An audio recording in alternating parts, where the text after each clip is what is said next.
I'm Jeana Myers. This is Homegrown in the Garden. Today I'm going to talk about container gardens, which are a great way to grow fresh herbs and vegetables right at your front stoop. The first thing is to always make sure your containers have holes in the bottom. This is to ensure that the roots never sit in water, which will kill them.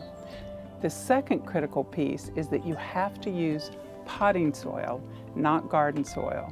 I know many people have beautiful garden soil they've added compost to, but it's just not going to drain well in the pots. Potting soil is expensive, but you can use it for 2 to 3 years, maybe even longer. You will have to refresh it after the first year, maybe with a little bit of fertilizer and a few handfuls in the pot, but it will last several years, so it's worth the investment in a good potting soil. A couple other things to consider are using the right plant in the right pot. A large plant like a tomato is going to need a large pot in order for the roots to expand over a long growing season. Smaller plants and herbs like chives and cilantro will do just fine in some of these smaller pots.